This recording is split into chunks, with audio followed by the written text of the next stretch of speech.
All right, welcome back to the podcast where the men are on the internet. Right there is Sunil. What up? Sabalos is at the border. Dude, working hard. Reviewing, revitalizing, saying speeches that matter, letting people know that, well, I'll probably be there for a while. Yeah, the weather's turning. It's getting little bit better. It's warmer here. So, more people trying to come through. So That's facts. That's facts. So, and it's me. I'm here. Having a great old time. Wearing pink. Yeah. All right, so how are you? I'm doing good, man. It actually has been last week was kind of a challenging week at work. This Omicron is touching everybody. Marion be touching everybody, just like the song. I don't know if we should say it like that. But anyways, yeah. So it was we were understaffed like usual. So everybody's coming in already on 100 with their irritations, and so it makes it a challenging week when you're dealing. You got to be like Neo with the Matrix, dodging all these bullets from people are throwing left and right. So, but I'm smiling. 49ers won yesterday. Oh, so did they? Yeah, they won. Who'd they beat? Field goal. Green Bay Packers. Oh, and I heard that the football kicker was like, "We're about to win." Yeah, that's great. That was the Bills kicker. The Bills won. Yeah, but that was from I'm sorry, that was the Bengals. Bills are playing today. The Bengals kicker said that, and he was like, "We're about to be AFC champs." We're about to play in the AFC championship game. Wow! Because next week are the championship games. So 49ers are in, Cincinnati Bengals are in. The Rams and Tampa Bay play in a couple hours, and then the Bills and Kansas City play to finish out those two. I'm hearing a lot of people say that the Rams are taking Tom down this year. I hope so, because that'd be a home game for the 49ers, because when the 49ers pretty much took over the stadium, SoFi, at the end of the season. But I just saw something on Instagram. Somebody posted up that the Rams have put out a statement that if the Rams beat Tampa Bay and it's a home game, they're only allowing people in the greater Los Angeles area, so they're not going to let fans from other cities come down to watch the game, because the 49ers basically took over that stadium. Wow. Yeah, so they're being salty right now. So do you think you guys are going all the way? I think so. Really? Yeah, I'm pretty confident, actually. You guys have Garoppolo. You believe in him? I believe that the team wins when he's playing. Whether or not he's the reason, it doesn't matter. All that I know is when he's playing, the team wins. So that's all that matters right now. Okay, look at you. He's like beaming. Yeah, it was a great day, yo. Yesterday was a great day. Like, to see them win and just like the way that they won, it's pretty amazing. Pretty epic. Yeah, that's great. The New York Giants are. They just hired a new GM. Yes, they did, and we have a new. Oh man, what did I just read? They're gonna hire a coach pretty soon here, but they haven't quite yet, I don't think. I saw something the other day, and okay, so we have a new GM, Joe Schoen, and people are like excited about it. I read the comments; everybody's like, "Yes, this is great." Yeah, I think he came from Tampa Bay, so good organization. And then, and so they completed a head coach interview with Brian Daboll. Daboll. Yeah, that's the offensive coordinator from Kansas City. So from Kansas City. Yeah. So it says right here, Buffalo Bills offensive coordinator. Brian Daboll. Sorry, yeah, that's the Bills. My bad. 21st year in the NFL, fourth with the Bills, current position, overseeing development. So I mean, we pretty much going to the Super Bowl next year. You said that last year, but all right. Pretty much, like that's pretty much every year, right? Yeah. Like this is our year. You know what I mean? But I'm excited. I always love the Super Bowl. I love the energy around it. It always sneaks up on me, though. It's in LA this year. Yeah, I heard they might move it. What do you mean? Because of COVID. Where would they move it to? Texas or Florida, probably? I don't know. But I heard that on the radio that they were saying, like, if the numbers don't slow down, they are considering a last-minute move. Interesting. Yeah, and that'd be so much money lost for LA. Oh yeah, and people were upset about it because the halftime show is like, oh, California greats. So people were like, why would you put them somewhere else? You know what I mean? Mm-hmm. But I think it was just like chat because COVID was running amok right now. Yeah, I wonder who's starting that story. It's probably I don't want to talk about this. I don't want to talk about COVID. Oh wait, yeah, but like back to football. Yeah, in general. Yeah, it's gonna be great. I mean, the games have been amazing. Other than like the wild card games and a few games here and there, but everything's been pretty competitive. Like it's been fun to watch. I haven't heard. Obviously the team. If you're a fan of the team that lost, you're not happy. But overall, I think NFL is once again proving why they are the best league. Yeah, at least in the U.S. It's the most exciting for sure. Somebody might say like college basketball, but even then. Yeah, but I mean that's good. Football. I think more like gamblers like that kind of stuff because of the NFL. The spread. NFL's king. NFL's king. Yeah. Hey, I want to see Tom Brady go to the Super Bowl. You did last year. Yeah, I want to every year. Why? I like winners. I like intense, crazy winners. If he could win 10 times and then the only 3 times he's lost is to us and and that backup quarterback over at the Eagles, which I'm like upset that happened.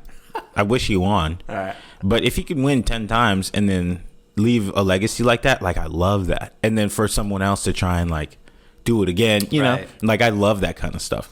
Well, it's funny. I just read some reports that he isn't committing to next season. So he said he has to contemplate, what his future is going to be. So I'm assuming that how this playoff goes is going to play a big role in whether or not he comes back next season. Wow. So I'm sure if they win, he'll probably retire. Really? Yeah. Well, wouldn't you want to retire on top?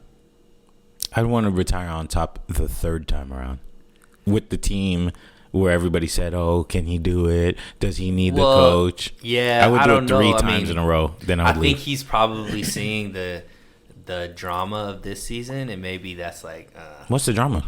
The AB situation. Oh yeah, like his he lost a lot of receivers. Like the team, it's not as dominant as it was last season. You know what I mean? So it's like. It's a lot of work, and I'm sure like he's just playing out of passion right now. It's not because he needs to, you know what I mean? Like money's not a thing. I've heard reports about family life is like on. I've heard all these rumors about maybe him and Giselle aren't in the best place or stuff like that. Sucks. So maybe there's other things to life than just. And I think that Tom Brady is going to be extremely successful outside of football. Oh yeah, in his next career, whatever he's going to be doing Domino's commercials and whatever. Yeah, forever. He already has all the fitness things set up. Like I'm sure he'll still be around the game. They'd give him multiple millions on any like pregame show or whatever. So it's just about what he wants to do. I see him like how Kobe was extremely successful outside of when he retired, and he just transitioned extremely well into the next phase of things. But Kobe only had 3 years. Yeah, but I mean, you saw what he was doing. Obviously, his untimely death, but his transition was one of the best of any like great filmmaking. Just the brand, the Mamba mentality, the stuff he was doing for the community, coaching his daughter's basketball team, like stuff like that. You just saw because Kobe, Tom Brady, Jordan, these guys are in a different realm. Like, what LeBron's gonna do is gonna be in that same realm. Steph Curry, all these guys, like there's all these athletes that are good, but icons. You want to see what they're gonna do outside of once their next phase of life is. I think Tom Brady has set himself up well to have like a really distinct, like great second part of his career. And Tom Brady is like he's even a different animal within that group of people. So yeah, man, I like Tom Brady. I like him a lot. Yeah, I mean it's hard. I think a lot of people have started to like him more now that he's outside of New England. He's been able to show more of his personality. Like he's a great follow on social medias. And he's hilarious and. Have you seen any of that? His special on ESPN? No, I haven't seen any of them yet. Yeah, but I've heard great things about it too. So it's like a documentary. It's like a part. So you know how they did that thing with Jordan? Like he has that too. He has a similar type thing where he's. They should have hyped it up more. It is. think I haven't heard anything about it. it. Well, since we're talking about icons, we never got to a chance to mention the people that passed away. Okay. And there have been a lot. So I'm sorry if I don't remember everybody, but Sidney Poitier. I wanted to start with Betty White. Okay. Betty White at 99 years old, and she pretty much didn't quit until the last few years. Mm-hmm. And that too, she was still relevant. She was still like doing stuff. Right. You know, here and there. Commercials. You know, as you can imagine, cameos. Like her health probably declined to where she couldn't do as much. But to be that dedicated to being the Betty White is insane. Mm-hmm. You know what I mean? Yeah. Like a lot of celebrities, like if you think about like what's the name of that legendary dude that Jack Nicholson? Mm-hmm. Like he quit acting, mm-hmm. and like, you know what I mean? Yeah. He's not like seen. Just at Laker games. Just at Laker games. You know, doing what he does, but he's not like, boom. Visible. You know, he's not in your face. Still somehow, and Betty White was. I mean, they were gonna throw her a 100-year-old birthday party, and she was about to probably come out and have the time of her life. Absolutely. So to just be that lady, I just think is amazing. So testament to her being herself. Yeah. Right? She wasn't ever like that. When you can have that much longevity just because you have an amazing personality and, you know, character, it shows that she was able to merge her own personality into something that's entertaining and a role that people, you know, love. Mm-hmm. And she's like, most people know her obviously from the Golden Girls, like our age group, but she was a dime piece back in the day. Oh yeah, man, she's a gorgeous lady from inside out. I'm from where we're sitting, right? You know, we don't know everything, but we lost a big one, you know. Mm-hmm. And even though she was elderly, you kind of had that feeling that you would never lose her. Yeah, you know, and it's like she's just getting older and younger. Yeah, I think at a certain point she never seemed like she was getting older. Yeah, because she had that great energy about her, and whenever you saw her, it was always like in a comedic type. Like, you're just like, oh, like it's nostalgia, like we talked about, and you're just like, oh, happy. Like she didn't, you know, do too much. Like she didn't become like this big activist or anything like that, where you know you could rub one side of the aisle a certain way. I think everybody just genuinely enjoyed her because of who she was as a person. Right. And she did stand up for a few things that she believed in, but she did it in such a nice, funny, cool, comedic way that you would never be like, grrr, right. You know. So, you know, that generation is just slowly out of here, you know. And can I bring up one that was a big loss to me, like somebody that I genuinely followed a lot? Yeah. Norm Macdonald. When did he pass away? He passed away recently, probably within the last 3-4 weeks. He was 3-4 weeks? He was battling maybe a month, maybe 2 months at the most. Really? Yeah. He was battling cancer. Wow. And he never said anything. Never talked about it. Yeah. Like, I think only probably his close circle knew about it. September. But, yeah. Mm-hmm. So it was. I guess it was a while back. A little bit. Yeah, so but he was still a big loss. Yeah, I mean his style of humor to me was so epic. Like he was such a comedic genius as far as his ability to just take the dad joke to another realm where just anybody could enjoy. Like his stuff that he used to be on, like all those late night shows, especially with Conan O'Brien. Epic. Loved it. He had like that 12-minute joke about the moth, which was hilarious, and then his roast of Bob Saget, who rest in power as well, just passed away recently. But a couple comedic legends with him and, you know, Bob Saget. Yeah, Bob Saget was next on the list. That one came as such a surprise. Right. That was like, because he was just about to do another tour. Yeah, I mean, he had just finished a show in Florida. Yeah. And I don't know how he passed away or what happened, but that one like felt like a little bit of a stab in the gut because we're so familiar with him. He was the 90s dad, you know what I mean? Yeah, you know, and just that like being plucked into the memory file of like that's no longer a thing is weird.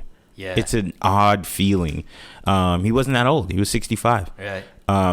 And to see how beloved he was across the board, black people loved him, rappers loved him, white people loved him. It was just like, okay, this guy made an impact. Danny Tanner. That's it.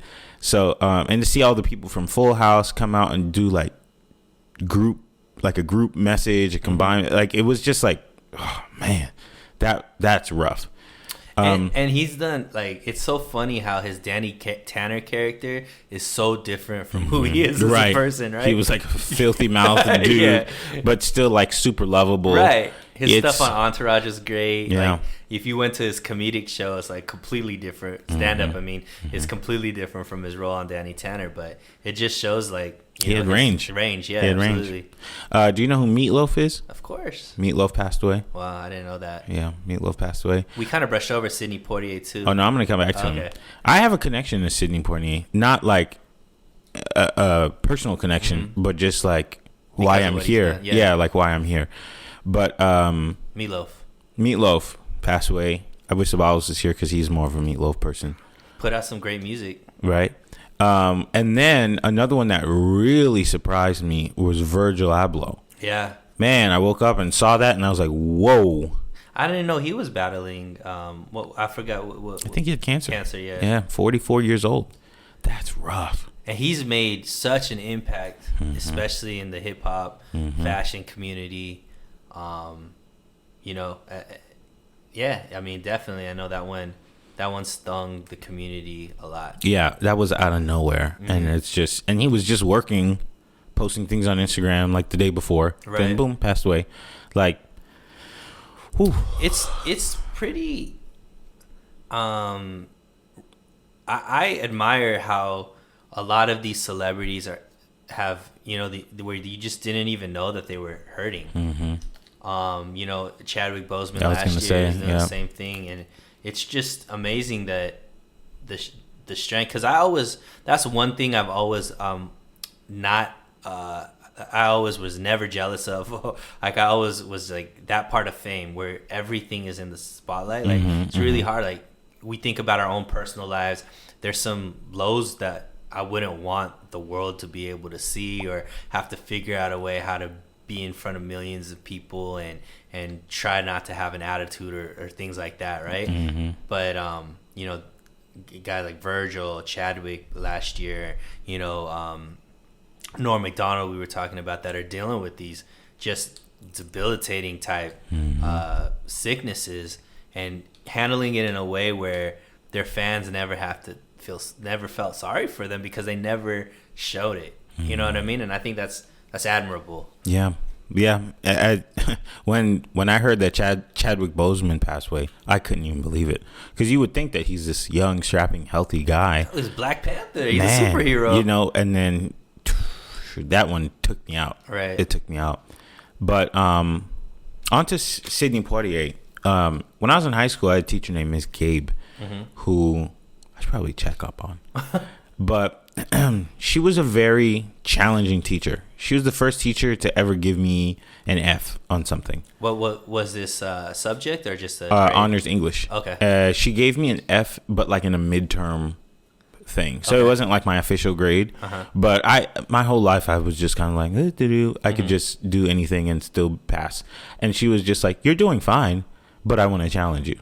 So you get an F until you really try. Oh wow. And I was like, what I am, you know? But I remember in class one day, she was like in love with films. And she showed us some work by Sidney Poitier. And I remember her clearly saying, you guys have to admire the work because he's not going to be here for much longer. She said that in 2008. Do you remember what you watched of his? Him accepting the Oscar, him with Jamie Foxx, and then it was like clips of different projects. And we also watched Guess Who's Coming to Dinner, and also A Raisin in the Sun. Okay. So when I think watched that's what he's most known for, right? A Raisin in the Sun, I think Guess Who's Coming to Dinner. Oh, okay. Because he and then he had the movie where he slapped the white guy. Yeah. Yeah, he's known for that as well. I mean, he's like, he's accomplished. For sure, because he broke through so many. Oh yeah, at the time, and he had the movie where I believe it was Guess Who's Coming to Dinner when he was dating a white girl, and he like made that epic speech of, you see a black man, I see a man, and but that Raisin in the Sun, I watched it and was like, oh my gosh, this is amazing, and I wrote a show that had a similar premise. And even to this day, I might have been 17. It's one of my favorite things I've ever written. Wow. And were you ever able to put it out? No, it's just in my heart. Oh, you nice. know, like I just have it, and a lot of people read it. A lot of people felt it. But I did that, and then I decided I want to move to LA and be an actor and blah blah blah. And my audition to AMDA was a scene from A Raisin in the Sun. Wow. And I tried to do my best Sidney Poitier rendition. And I remember the lady who auditioned me was just like, listen, try it your way. Yeah, just be you. Yeah, try it your way. But I was like, but that's Sidney. Yeah. That's Sidney. Yeah. I don't understand if it was somebody else, but that's Sidney. And she was like, it's okay. Like, you're not going to do any disrespect to him. You actually will show respect by being inspired by the work and then doing it your way. And once I did it, I think the third time around, she was like, that's it. And I got into the school. Nice. When you hear a guy who has an accent, he's a Bahamian dude. He has an accent, and he's in 60s America. To me, that's like a twofold thing. It's black, but it's also Bahamian. It's multiple layers of other. You know what I mean? It's different. And he sounded so distinguished to me. Like, he was just class. Like, if they had eloquence, class in the dictionary, Sidney Poitier could definitely be the picture next right to there. it, just because he just exuded that. I felt like, and I don't know anything about him. He could have been like about his personal life. I'm just saying the aura in the public he gave life, off. right? Yeah, just the aura he gave off. Yeah, I agree. That was a special guy, and I unfortunately feel like we let that sit in the memory file for too long while he was still around. He didn't get his flowers enough. Yeah. Because unfortunately, history isn't something that I think the younger generation, we could probably even throw our generation in there, we take for granted. We take for granted how hard it was for a guy like Sidney Poitier to be Sidney Poitier, and with what class that he did it with. It's something that most nowadays aren't built for. You wouldn't be able, like, if we were just with the amount of opportunities we have now. Like, there's people that like create struggle or create problems because it's just life's too easy right now for most. So yeah, I mean, I admire people like that that have made it easier for the next generation to, be successful. To exist peacefully and successfully. Right. Yeah, that was my guy. He might have been, I think he might have been 89 or something like that. He lived a full life, which is beautiful. So it's not, it's not like we lost him too soon, but you never want to see giants fall. Right. Never, But I'm glad that so many of our young celebrities gave him that respect, right. Because when you see the pictures and Jamie Foxx and all these things, you just realize, like, okay, at least the community was like, you're the man. Do you think the like in the black actor community, there's another legend like that when they pass away will have a similar type of feeling. Yeah. You know, I can think only think of two. Who? I would say Morgan Freeman. Yeah. And but he's a different type of legend too. Different time periods. But I think that as far as the type of respect that he gets amongst the community, Morgan Freeman, and I'd say Denzel. Right. I think those guys are highly respected, but because of the time period, I mean, Sidney Poitier like broke barriers. You know what I mean? And it's just due to the time of him being who he is.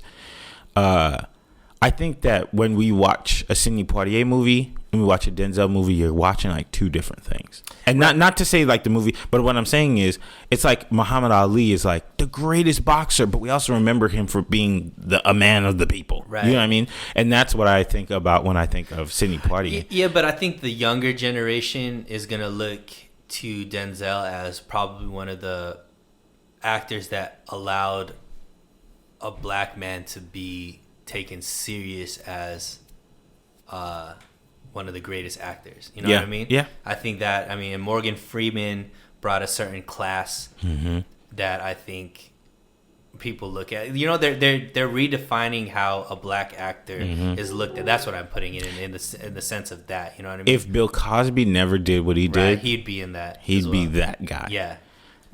There's more. I just can't like Eddie Murphy.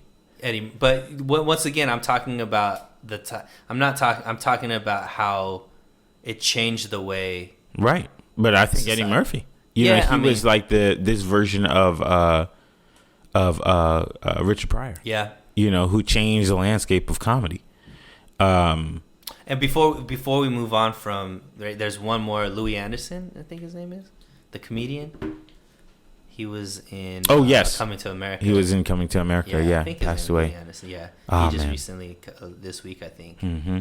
But yeah, there's been a lot of death. Yeah, some of the names we're not mentioning, but there's been a lot of death, and I just hope that your families are okay and everybody holds each other and reminds each other like, yo, we ain't got all this time. Like Miss Gabe told me. You know, we don't know how much time we got left. Right. So let's just empower and enjoy each other today. And what a way to, these people are blessed in the sense that their work will continue to keep them living on far, far beyond, when people's like memories of them go away, right? Yeah. You can always go back and watch a Sidney Poitier movie. You can go back and see, Norm Macdonald and all these guys we mentioned and Betty White. And, it's great that they made such an impact that their work can continue to move forward, past the death, right? So kudos to them. And shout out to these folks. All right, let's take a quick break, and we're going to come back to talk about more exciting things. Welcome back to the show where the men are on the internet. Luckily, we have good Wi-Fi today. Yeah, we do. So I have a conversation. I have a conversation for you. That sounds like the most ghetto thing that you could talk about. We got good Wi-Fi today. Hey, listen, man. Sometimes it ain't be working. All right. So Jay-Z and Meek Mill are putting efforts out to make sure that that rap lyrics are blocked from being used in court. And go. It's interesting. I definitely understand why. I don't know. I guess. So what do you think the reason, or I guess what is pushing this thought process? Because it's more of on the face value, it is because some of these lyrics that are being used in court are being used to as evidence against some of these rappers that are coming up for court cases, right? They're using the lyrics when they're talking about killing, shooting, drug dealing, incriminating themselves through their lyrics. And sometimes it's accurate, sometimes it's just for theater, right? But they're being used in the court of law as evidence of a crime, and people are going to jail if it syncs up, right? Right. Yeah. You know, the other day I was listening to a couple of songs, a 21 Savage song, a Lil Wayne song, and the way that they approach murder is just like, yeah, it's just Tuesday. Yeah, they like one of the lyrics that 21 Savage said was he was like, I call these people twins because I threw the bodies in the same river. I was like, no, wait a second. Whoa. Are we talking about killing? Right. And then there was a Lil Wayne song I was listening to where it was just like he was essentially saying like, I'll shoot a pregnant woman, I put the gun to your neck, I put the gun to your throat, like all the stuff. And I was just like, well, damn, like when did that happen? And it's a little bit disturbing to hear because, you know, when I'm listening to rap, I'm not really paying attention to what you're saying. Right. It's a vibe, you know. But when I do start paying attention, I'm like, there's a lot of murder in this. Remember that "Who I Smoke" song? Yeah, I love it. I mean, they like it's crazy how catchy you could make something so serious and destructive. Yeah, but you're making it catchy and normalizing it. Yeah, and it's completely insane. Now, when you look outside, it almost feels like, I'm not saying that the rappers are changing culture in that way, but it almost feels like people are listening and they're like, this is fine. Yeah, I mean, so to keep it on point, I understand where Jay-Z and Meek Mill are coming from. Meek Mill is doing a lot, like he's changed his life around to try to help with the prison reform, and you know, him being somebody who was like overcharged for, you know, certain crimes and things like that. I think he has a personal place in his heart to make sure that he can make the world better for people that are going through similar things, right? Mm-hmm. Jay-Z, I think, is transitioned into that ambassador of hip hop type role as the Godfather that has a lot of equity and has a lot of resources and is, you know, putting his weight and his clout behind certain causes, and this is one of them. I think prison reform, I think, is a big thing, especially with, you know, we've had this conversation about academics.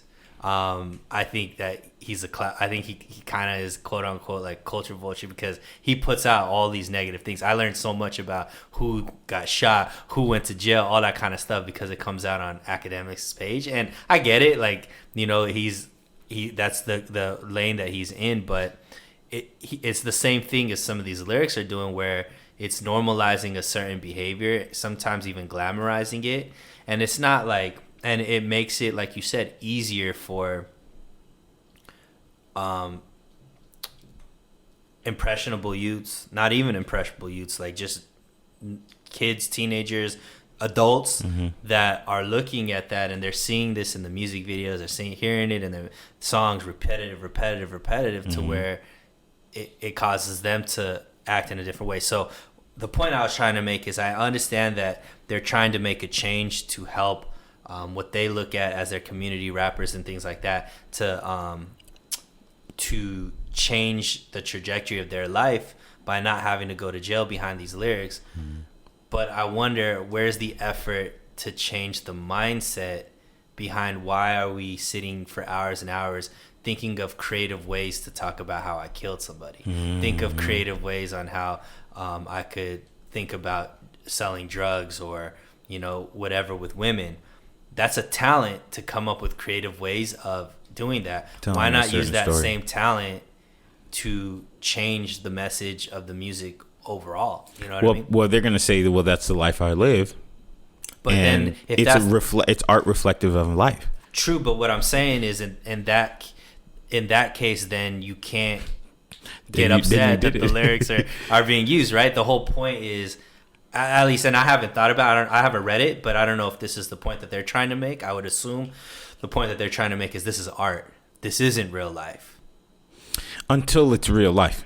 But I'm saying with Jay-Z, I get what you're saying. Jay-Z, but what I'm saying is if it is real life, then you can't argue why shouldn't this be used, because that's like saying I admitted to doing a crime, but that can't be used in a court. No, if I put it out there and I said it, as long as it wasn't obtained illegally, then it should be used against me, right? Anything you say or do can be used against you in a court of law, right? But I think the argument that I'm assuming they're making is they're utilizing art as facts when it's not. It's art. But, okay, if that's your art, why not use that creativity to reflect something else versus something so negative, destructive, a type of art that could get you thrown in jail. Right.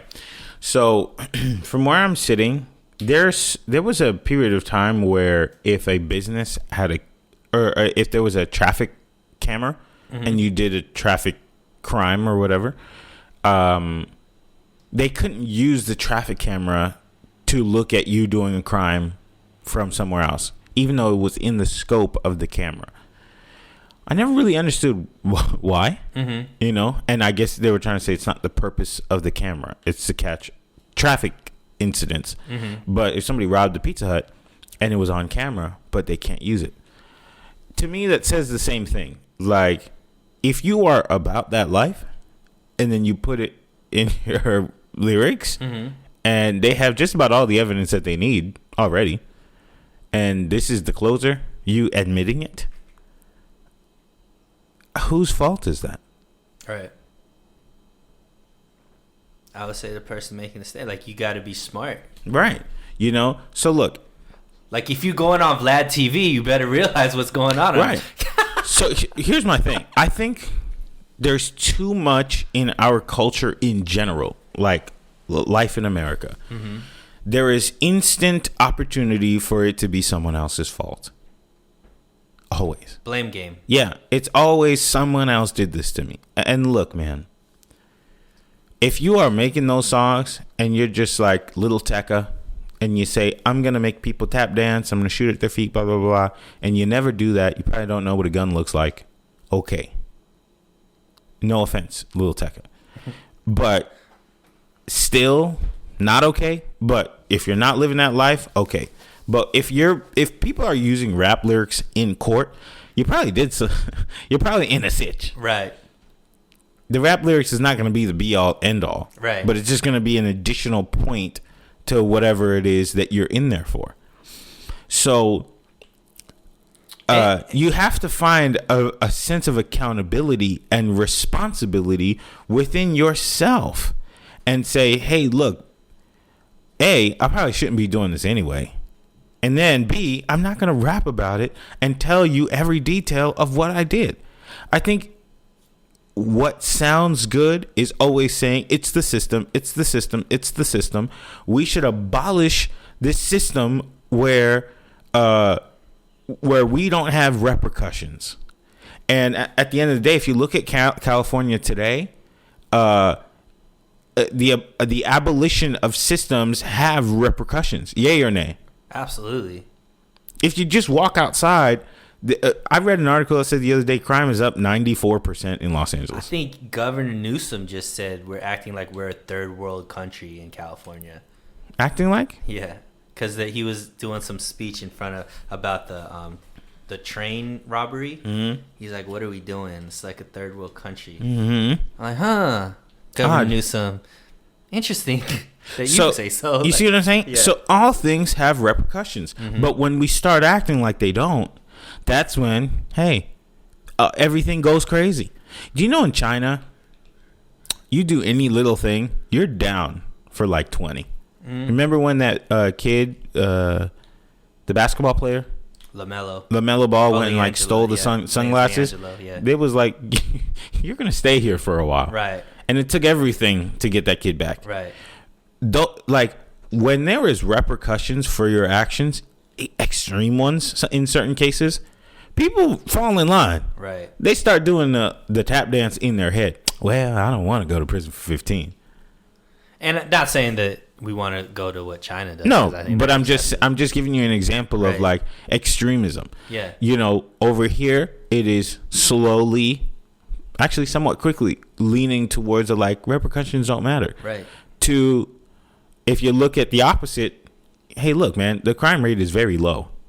Very, very, very low.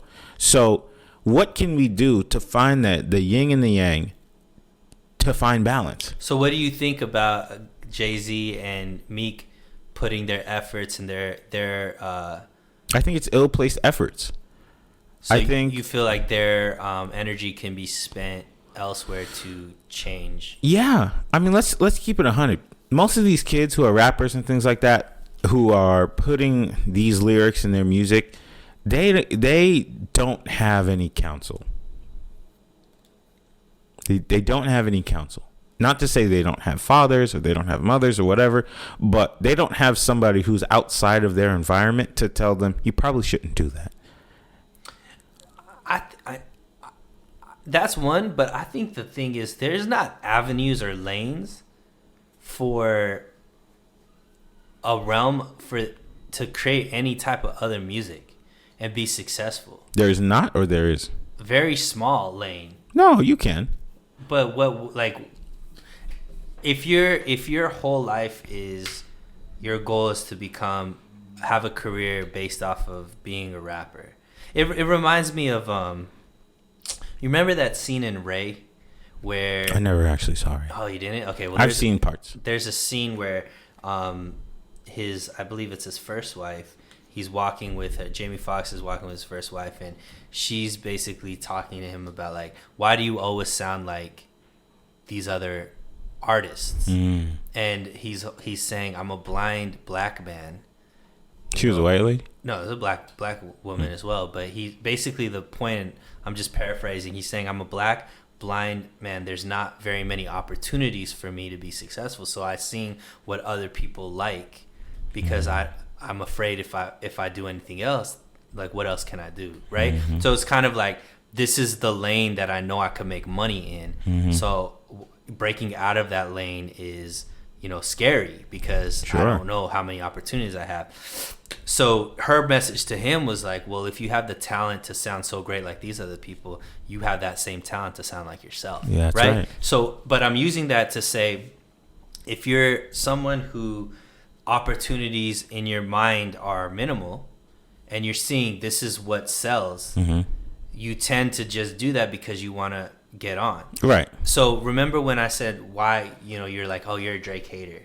Yeah, you hate him. The reason why is because Drake isn't this hood guy. He's never been that. Okay. He could give an opportunity to be completely different because of how talented he is, because of how respected he is, but he still chooses to be this hood guy. And I think that is detrimental, because they see a guy like Drake, who's never lived in the streets, who's never had any of these type of issues, become the biggest rapper of all time, making knife talk, making what was that, like Mob Ties, making all this type of music. So they're like, well, I've never had that, so what kind of music do I have to make to be able to make money? And that's what I'm saying. But I don't know if that's fair, because Drake has a label where the artists do not make that kind of music. Okay, but are those artists as big as these other artists that are making that type of music? They have a following. But I think the thing is, like, the difficulty about art is half of it is what you make and the other half is what is received. Finding success in art is catching lightning in a bottle. You can make something amazing, like a painter is going to die poor, but his memory will be rich. You never know. I think that it could. I think that it's more than just lightning in a bottle. I think a lot of it is manipulated by labels, by the people that, because if you if you play the same song over and over and over and over again, eventually people are going to be like, oh, for a moment, for a moment. But to create something sustainable is not that simple. So here's an example. Kodak Black, everybody says he fell off, right? But then he came right back recently because he's been dropping songs on YouTube, and he has a song called Super Gremlin that just exploded. I think last week it was number 10 in the country. Have you heard the song? I haven't. Okay. Of all the songs that he's been putting out a lot of songs, like pretty much every week, a song on YouTube with a cool little video. that song, according to label representatives, they didn't know it was going to blow up. People just gravitated to it. Mm-hmm. And I think that you can manipulate things to a certain extent. There's a certain amount of times you could replay things to where even somebody who says, I hate the song, will eventually get it stuck in their head. But you can't do that in a sustainable way because people ultimately are in charge of what they like. So if there was the almighty label that gave everybody what they felt was right, then Nelly would still be the number one artist in the world. Then Chingy would still be the biggest rapper. You know, Snoop Dogg would sell 1 million albums first week, but that's not what happens. Ultimately, things change. Somebody comes in, they alter sound, and people either gravitate to it or they don't. Or sometimes people try it and they don't gravitate to it. Then 5 years later, but think about what you're saying. What am I saying? You keep talking about sounds. I'm talking about lyrics. But that's what I'm saying. Yeah, but I think that like Who I Smoke, that song would be dope if the lyrics were anything else. Yeah, but I'm saying if that song came out in 2004, it wouldn't do very well. Yeah, but that's not what we're talking about. I'm talking about the content that continues to be. So the sounds have changed. The content hasn't. So you feel, okay, that's what I'm saying. I'm saying the content has changed. No, I don't think so. Okay, so you don't think that when Snap Rap was a thing and Duro was making an ice cream paint job, that's the same as what we have today? I don't think so. Yeah, but during that same time, they were talking about Young Jock was creating Coffee Shop. What was Coffee Shop about? It was a unique way of talking about being a drug dealer. Mm-hmm. All of those Snap songs, they were still talking about that, in my white tee, talking about where he kept his, I keep the Glock up right beside me, like, so I wear these type of pants to hide the gun that's in my, you know what I mean? It's all the same content. The sounds I think have it's changed. Similar, but it's not the same. How is that not the same? Because today people are are they not glorifying drug dealing, killing, gangster life, all that kind of stuff? Yeah, but it's more explicit. What's more explicit now or back then? Now it's way more explicit. More explicit than what NWA was doing? Yeah, I think so. I don't know. I think it's all the same. YG making a song about how I'm gonna rob you, how I'm gonna break into your house, murder you, and rob your stuff is explicit. Like, that's weird. Yeah, but Pac was making similar songs. Like, I'm saying, like, and maybe the content has evolved, but I mean, it's getting more and more explicit. But that's what I'm saying. They're working on how to be creative with the same type of content. There's only a certain, like, they're evolving the. That's what I'm saying. It's more and more creativity on how I could put in the wrong place. All I'm saying is that same creativity, if they could use it in a different avenue. Let's talk about how we can be as creative talking about business principles. Sure. How could we be as creative? Who likes that stuff? I mean, there's certain rappers, like I like when I know I do. That's why I listen to guys. I love like Big Sean, because Big Sean makes a lot of music about hustle, like just hustler's mentality. You know, like he has like dope lines about like work ethic and stuff like that. Kid Ink is another rapper that I really like. You still listen to Kid Ink? I like a lot of his music because he was always talking about ambition and hustling and business entrepreneurship and all that kind of I'm stuff. Put my money in the index fund. I'm just saying, I'm not creative enough, but I'm pretty sure Drake is. Maybe Natchez. I'm pretty sure he's not either. There's a lot of. He said, no. We're talking about something. No, but I'm saying, like, these rappers, they're super talented. They're super creative, and it is art. But why not use that same energy to be able to do that? And all they need, because they don't know, are these old heads, the Jay-Z's, the Meeks, to give them the blessing to be like, look, let's do it different, right? And that's what I was saying. They need counsel, right? But you also have to remember that the people have an infatuation with mob and mafia lifestyle because it's not your lifestyle. Right. So it's a peek in the window of people doing things that they're not supposed to be doing. So, yeah, it's popular because I don't know if I want to listen to hustle music all day long. I don't know if I want to listen to empowering music all day long. Sometimes I want to listen to, I put my Glock out and I shot him in the tempo. You know, like. That's cool, but I'm saying that's all that's there. That's not all. That's not true. Okay, so I mean, what are the top rappers right now that aren't that? You said Kendrick, J. Cole, Roddy. I'm sorry, Rod Wave. He's huge. I don't know who he is. He's very big. Wave is like fat Drake. Let's say there's 10. Mm-hmm.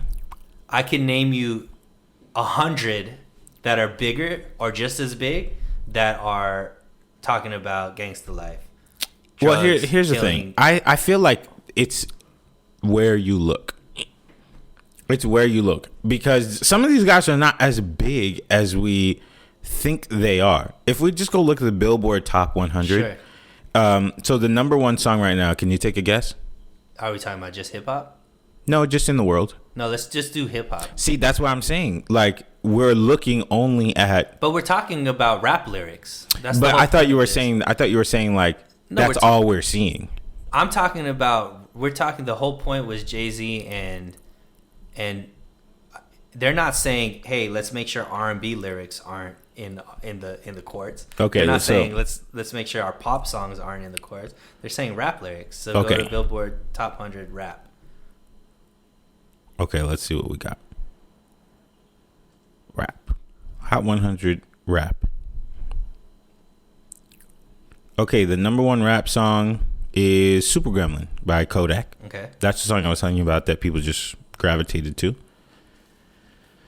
And, my internet doesn't work anymore.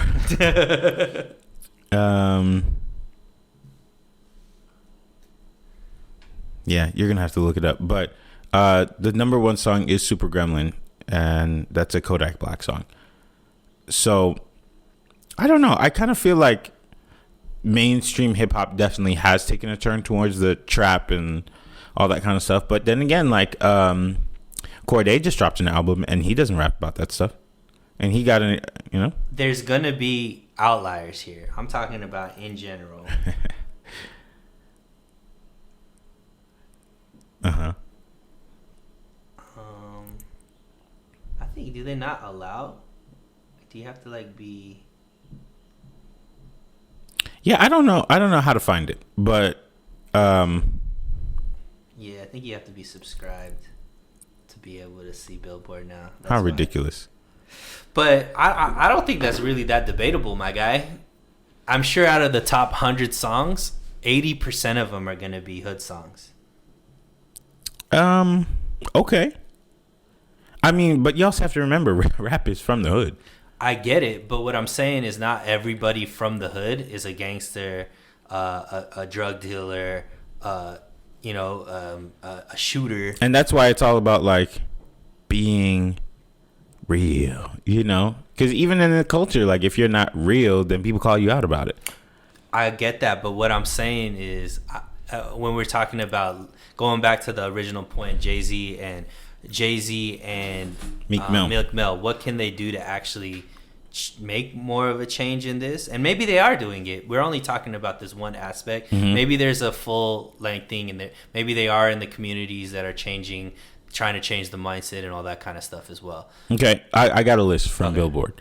So this is a list of the hottest year-end songs end of December. It's not that far off. Okay, so the hottest rap songs from last year were Mood by 24K Golden featuring Ian Dior, Astronaut in the Ocean, Up by Cardi B, mm-hmm. Industry Baby by Lil Nas X. Oh, Industry Baby. You like that song? Yeah, I actually do. Okay. Rap Star by Polo G. Mm-hmm. Calling My Phone by Lil TJ and Black. I really like that song. What You Know About Love by Pop Smoke, your guy. My guy. Pop Smoke was a little bit of a shooter too, though. 100% of a shooter. When he said, they said, why you bring a gun to church? He said, because I might have to bring him to the Lord. I said, well, I feel a little uncomfortable right now. Yeah, he's definitely a gangster and lived the life all the way up until his death, unfortunately. Best Friend by Saweetie and Doja Cat. Mm-hmm. Wants and Needs by Drake and Lil Baby. And Beatbox, if you remember that song, by Spot 'em Got 'em, who I think is in prison right now. Yeah, so I mean, the top 10. That's scammer music, hood music, or most. Is it really? Yeah. Well, anything by Cardi B is a scammer song. Come on now. Up and it's up and it's up and it's up and it's stuck. You know that song? What's it about? I don't know. I just think like when it's up and it's stuck. I don't think it's scammer music. Okay. You never heard that terminology when it's up and it's stuck? What is she talking about? I think like the money is up and it's stuck. Okay. You don't think so? No. You think it's drugs? I don't know what it is. I think it's scammer See, music. look at scammer. What about best friend? That's my best friend. That song's cool. But that's one song on what's the rest of the album? Mood. Oh, I don't know. Yeah, scammer The music. album? Yeah. Saweetie? Most I never of their heard her album. songs are like gonna be scammer stuff. I guess so, but industry baby though. Did you hear that he's getting sued for somebody else did the man pregnant thing? Wow. Yeah. The industry's in an interesting place. A lot of lawsuits going on right now. But we'll leave you at that. You want to say anything else? No. All right, cool. Let's go get something to eat. All right. Okay. People on the internet, we'll catch you next week.